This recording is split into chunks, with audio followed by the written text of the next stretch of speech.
Notre invité du jour de François est l'épicurien Christian de Montaguer. Bonjour. Bonjour. Je dis épicurien ou je pourrais dire déclencheur, provocateur de goût et tradition de la Caraïbe. Vous êtes à la tête de la boutique bien connue du même nom qui fête d'ailleurs à Paris ses 10 ans en commercialisant et faisant la promotion des produits de la Caraïbe et des Antilles en particulier, d'où vous êtes d'ailleurs. Et vous venez de publier, et c'est la raison précise pour laquelle on vous reçoit aujourd'hui, un ouvrage intitulé « Un rhum averti en vaut deux ». On va dire c'est la version littéraire du proverbe guadeloupéen « Nous pas capati si on sait le pied ». Exactement. C'est un peu ça. Ouais, elle est bonne, ouais. Qu'est-ce que vous avez voulu raconter disons dans ce que livre? Avec ce titre déjà, je pense que le ton est donné. C'est tout simplement aborder le thème du rhum, la thématique du rhum, sous un angle un petit peu inédit à ce jour, Ouais. qui est celui, on va dire, de l'humour, du partage, de la convivialité. C'est un peu plus ludique, Voilà. C'est moins répréhensif, on est moins dans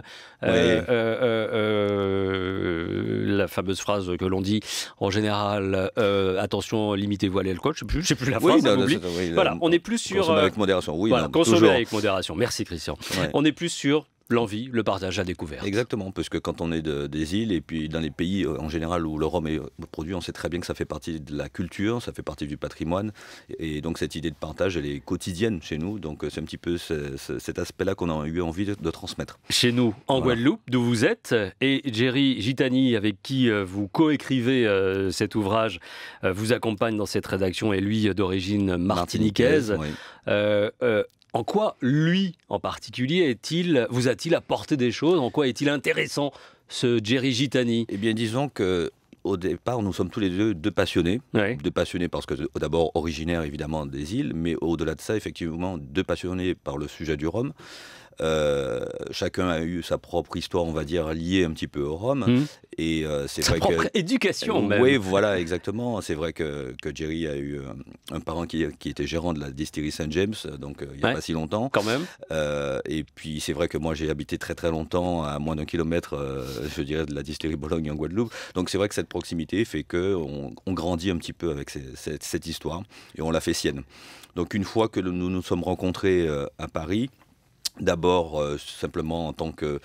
c'est le hasard qui fait bien les choses, hein, en tant que client dans la boutique, puis amicalement, et puis aujourd'hui professionnellement, c'est aujourd'hui un de mes collaborateurs.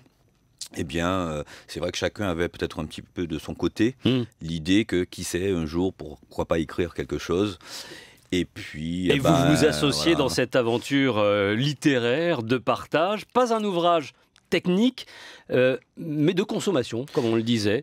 Qu'est-ce qu'on y apprend qu'un amateur on y apprend ne connaît pas? On y apprend quand même ce qu'il faut savoir, en tout cas le minimum, sur l'histoire du rhum, sur les techniques de fabrication, les techniques de vieillissement, etc. Et il ne s'agit pas uniquement des rhums de la Caraïbe et des Antilles. Oui, il s'agit des rhums. Là, c'est vrai que même si une certaine emphase est mise sur les rhums de chez nous, et c'est très bien ainsi, parce que c'est vrai qu'il n'y en a pas non plus tant que ça, au-delà de ça, on a voulu montrer que nous étions ouverts à tout. Et donc, finalement, ce livre traite des rhums du monde. D'accord. Voilà. Il y a plus de 200 rhums qui ont été... 200 fiches de rhum, voilà, pour la partie un petit peu technique, justement. Asie. Voilà.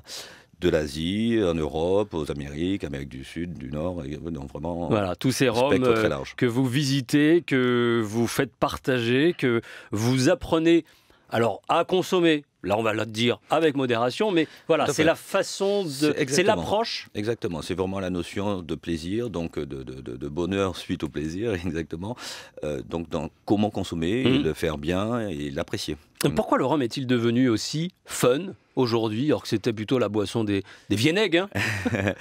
C'est peut-être pour nous une vision différente parce que quand on est de là-bas, mais il faut bien voir que pour le reste du monde, il y a quand même cette notion des pays producteurs qui sont souvent des pays de rêve, des pays de vacances, en tout cas aujourd'hui, plus que jamais, et la Caraïbe en particulier, mais après même d'autres pays producteurs, hein, quand on parle de rhum thaïlandais ou de rhum de la Réunion, évidemment, tout de suite, on voyage là-bas. Donc, Et ce rhum aujourd'hui, à Paris, notamment dans la capitale où vous exercez, il a pris une autre dimension que celle que les pâtissiers utilisaient uniquement pour faire un baba au rhum. Oui, et c'est bien heureux, puisque effectivement, et c'est aussi un des objectifs de l'ouvrage, c'est de faire sortir un petit peu le rhum des carcans de départ dans lesquels il pouvait être enfermé, et de généraliser un usage, pourquoi pas en cuisine, dans les accords mets et rhum, voilà. Donc, alors, je ne savais pas justement que l'on accordait des rhums avec nos plats. Oui, c'est toujours possible. Comme du vin. Exactement, on le fait avec le vin. Il y a eu ces dernières années aussi cette tendance dans les restaurants, je dirais, un peu branchés, un peu modernes, des accords avec le whisky, par exemple. C'est-à-dire de la même façon qu'on parle dans le livre avec le rhum, donc tel plat qui pourrait se marier avec tel type de whisky. D'accord, très bien. Voilà, donc pourquoi pas avec le rhum. On peut imaginer donc de dîner, et ça se fait donc, et c'est ce que l'on découvre dans votre livre. Complètement. Qu'on dîne avec un verre de rhum au lieu d'un verre de vin. Tout à fait, et d'ailleurs je fais aussi partie de clubs de dégustation dans lesquels justement nous faisons régulièrement des soirées, mais des dîners dans lesquels nous mettons en application ce principe. Vous pouvez me donner un exemple de plat associé à un rhum en particulier qui vous aurait marqué, par exemple? Alors, c'est vrai que, par exemple, un des accords les plus simples et agréables et faciles à mettre en place, c'est celui, par exemple, de certains rhums blancs. Ouais. Quand ils auront des notes, et notamment les rhums blancs agricoles, quand ils auront des notes un petit peu de fraîcheur, d'agrumes, je dirais presque citronné, pensez-y, avec les entrées ou les plats à base de poissons ou de fruits de mer. D'accord. Voilà, et là, ça se marie. C'est quelque chose qui marche très très bien. Et c'est différent. Oui, vous pouvez servir à température ambiante ou rafraîchi au consort. C'est différent de le prendre avec un vin blanc, par exemple, comme on aurait. Alors évidemment, la quantité ne sera pas la même. Oui. Bon, voilà. Là, et il faut aussi de l'eau à côté. Mais voilà, mais l'appréciation est très sympathique. Des conseils de dégustation dans cet ouvrage, des fabrications de cocktails. Oui, mais c'est même des cocktails, je dirais presque un petit peu perso, c'est-à-dire ceux que Jerry et moi avons chacun de notre côté ou ensemble l'occasion de mettre en pratique. Donc c'est un petit peu de chacun d'entre nous qu'il y a dans cet ouvrage. En fait. Alors je suppose qu'il a fallu rencontrer, échanger, ou vous vous êtes uniquement basé sur votre expérience, vos expériences respectives? C'est un petit peu de tout ça, effectivement. Après 10 ans d'expérience en magasin, c'est vrai qu'on rencontre à la fois les clients, mais aussi les producteurs. Donc on sait un petit peu à la fois ce que les clients attendent, on connaît leurs questions. Et on connaît les producteurs, donc nous, quand on en a des questions, du coup, on sait vers qui se tourner. Quels sont vos premiers souvenirs, vous personnellement, avec le rhum? Eh bien justement, quand vous me dites ça, les premières images qui me viennent à l'esprit, ce sont tout simplement ces moments de partage familiaux ou amicaux, justement aux Antilles, voilà, qu'on essaie parfois de reproduire ici, mais différemment, évidemment. Oui, c'est exactement ces moments de partage qui reviennent. Et ce rhum, comment vous l'aimez? Comment l'appréciez-vous? Bon, j'allais dire, le bon entier vous répondra évidemment, ça marche très bien pour moi le Tiponche. Ça fonctionne toujours. Mais c'est vrai que depuis, j'ai aussi, je dirais, grandi et amélioré ma façon, on va dire, d'apprécier les rhums, et notamment les rhums vieux. Et là, c'est tout un monde, et quand je dis le monde, effectivement, et pas seulement les rhums des Antilles françaises, mais également les rhums d'autres pays que l'on peut apprécier pour ce qu'ils sont et différemment. Dans Un rhum averti en vaut deux, cet ouvrage qui recense, parle à peu près de 200 rhums intéressants. Il y en a un qui vous a surpris particulièrement, plu, étonné. Bon, évidemment, là, ça va faire un peu... Oui, non, mais voilà, on va dire c'est juste... Mais c'est vrai qu'à l'occasion de nos 10 ans, j'ai fait une sélection, le choix d'un fût de rhum à la distillerie à côté de laquelle j'ai grandi.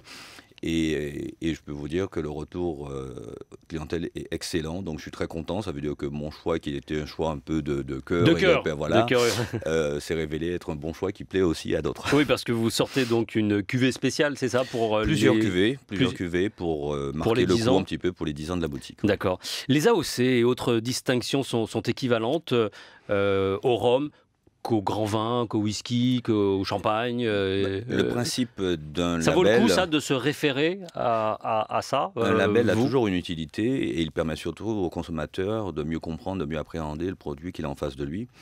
Cependant, ce n'est pas l'unique critère. À l'évidence, même le principal critère, c'est celui du goût. Et là, c'est souvent quelque chose... exactement. D'accord.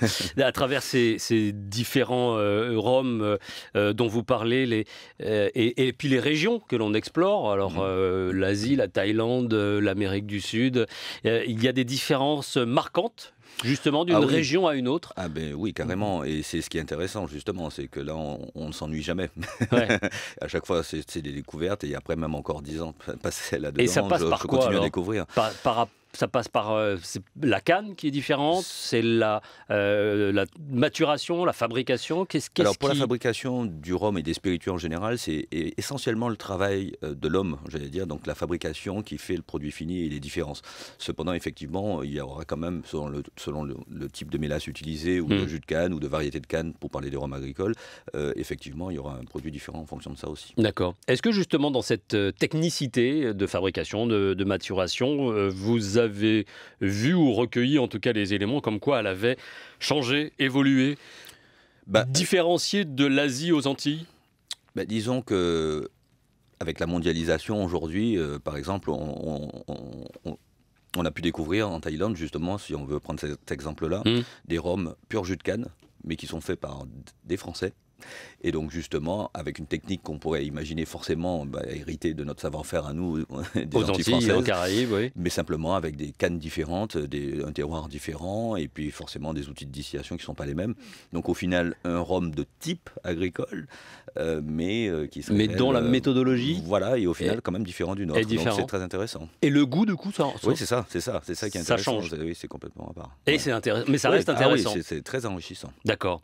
L'ouvrage va sortir le 17 octobre, oui. Et vous nous en avez envoyé un peu la primeur. Pourquoi avoir voulu faire cet ouvrage, vous ? En fait, nous avions chacun d'entre nous, de notre côté, peut-être déjà cette idée, peut-être pas de la même façon, mais on aura dit oui avec un grand plaisir, les éditions Larousse qui sont venues nous voir, qui avaient cette idée-là dans le tiroir. Voilà. Ouais, et qui voulaient avoir deux spécialistes. Voilà, donc ça ne pourrait pas mieux tomber, l'année de nos 10 ans, et puis avec chacun d'entre nous cette idée-là, donc voilà, on l'a concrétisé, on est très heureux. Avec les 10 années justement d'expérience, voire de recul, lorsque vous avez lancé cette boutique en plein Paris pour faire découvrir les saveurs du terroir de la Caraïbe, des Antilles, d'où vous êtes bien sûr, c'est quoi le bilan pour vous alors aujourd'hui ?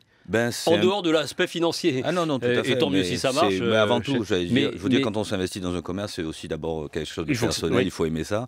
Et c'est effectivement ma passion. J'ai grandi dans une famille où on était déjà dans le commerce, donc depuis tout petit, je trempe là-dedans. Mais donc, ce sont surtout des histoires de rencontres et d'hommes, effectivement. Donc ça, c'est ce qui est passionnant. Et ça ne pouvait pas mieux tomber que de fêter à la fois les 10 ans de la boutique, de fêter le lancement de notre site de vente en ligne, et puis d'avoir cet ouvrage réalisé. Voilà, je ne pouvais pas mieux rêver. La boucle est bouclée, mais les projets sont encore nombreux, je l'espère pour vous. Il y a de nombreux projets derrière. Voilà. Merci beaucoup Christian de Montaguer d'être venu. Je rappelle le titre de cet ouvrage, Un rhum averti en vaut deux. Merci à vous, bon courage. À bientôt.